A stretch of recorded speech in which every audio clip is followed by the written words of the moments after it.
পৃথিবীতে কাছে হৃদয় ভেঙে যায় যাত্রা করি না ভাই।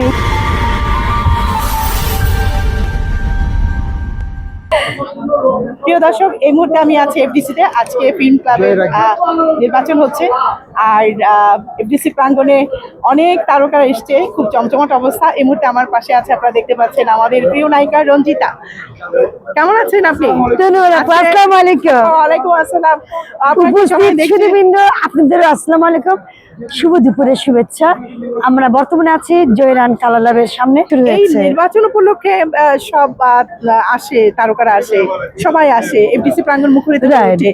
তো আজকে কেমন লাগছে সবার সাথে দেখা হয়ে?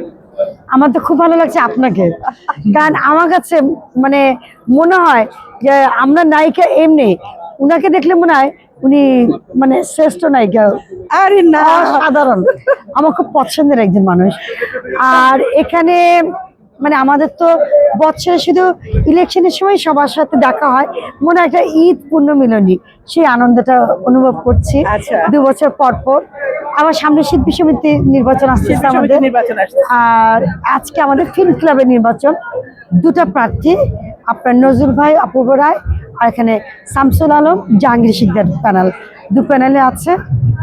তো আপনার এক প্যানেলে তো পুরো ভোট দেওয়া যায় না, এটা দর্শক আপনারাও বুঝেন যে আমরা শিল্পী, 2 পক্ষে শিল্পী থাকে। তো এই তো 2 পক্ষ মিলে এখন কি এফডিসি কি এখন নির্বাচনের মধ্যে সীমাবদ্ধ থাকবে? আজকে ভোট হয়ে যাবে, তারপরে যারা জিতবে তাদের আবার আপনার 2 বছর পর পর হয়। যেমন শিল্পী সমিতি 2 বছর পর পর হয়, আমাদের ফিল্ম ক্লাবও 2 বছর পর পর, প্রযোজক সমিতিও। আচ্ছা, হাই মামুনি, লাভ ইউ। ইতিমধ্যে আমাদের মাঝে চলে আসছে দিয়ে তার ভাইয়ের মেয়ে। এফডিসিতে কানা অভিনয় করেছেন অনেকগুলো বছর, একদম দীর্ঘ অনেক দিন। জি, এখন তো আর ছবি নাই, এফডিসি ফাঁকা হয়ে থাকে। কেমন লাগে আপনার কাছে একজন শিল্পী হিসেবে? মানে ওই যে মানে একটা উড়ন্ত পাখিকে যখন খাঁচায় বন্দি করে রাখবেন, ও ছটফট করে না যেরকম, ঠিক আমাদেরও সেরকম লাগে। আমাদের সময় কাটতে চায় না, ভালো লাগে না, মানে মনে হয় কি এখানে আমি একটু দীর্ঘ নিঃশ্বাস নিতে পারি, আর কাজ করলে শরীরও ভালো থাকে, মনও ভালো থাকে। এইভাবে তো আমরা বেকারত্ব জীবন আস্তে আস্তে ডে বাই ডে আমাদেরকে মানসিক দিক দিয়ে দুর্বল করে দিচ্ছে, মানসিক শারীরিক দুটোই। আর আমি যখন স্ট্রোক করেছিলাম তখন আপনি এসেছিলেন প্রথম, এই বুশরাপু আমার ইন্টারভিউ নিয়েছিলেন, ওনার কাছে আমি কৃতজ্ঞ। আলহামদুলিল্লাহ আপনাদের দোয়াতে আমি সুস্থ হয়ে গেছি, ভালো হয়ে গেছি। আমাদের রঞ্জিতা আপু অনেকটুকু সুস্থ আছে, আলহামদুলিল্লাহ। একটু অসুস্থ ছিল, তো অনেক ভালো লাগছে, দেখতে অনেক সুন্দর হয়ে গেছে। তো আসলে আমি আবার নতুন করে আসছি আপনাদের মাঝে, পর্দায়, আবার পর্দায় না, ছোট বড় পর্দায় আসছি, বড় পর্দায়। আমি খুবই ভালো। তো আমরা অপেক্ষা থাকলাম আপনার। আমার এটা লন্ডনের নাম থাকবে ডিপ্রেশন, আর বাংলাদেশের নাম থাকবে বিষণ্ণতা। এটা কি কোনো যৌথ প্রযোজনা এই টাইপের? না না, প্রডিউসার লন্ডনের একজন, আর আমি বাংলাদেশ। আমি ও তাই নাকি?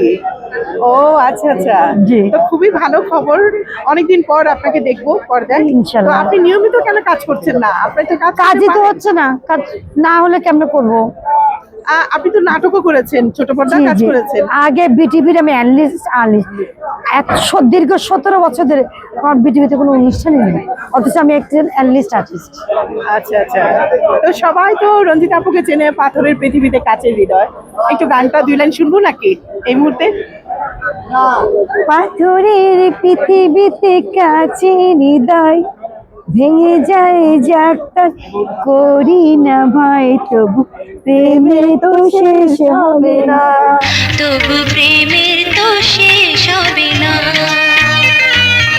লা লা লা লা লা লা লা লা।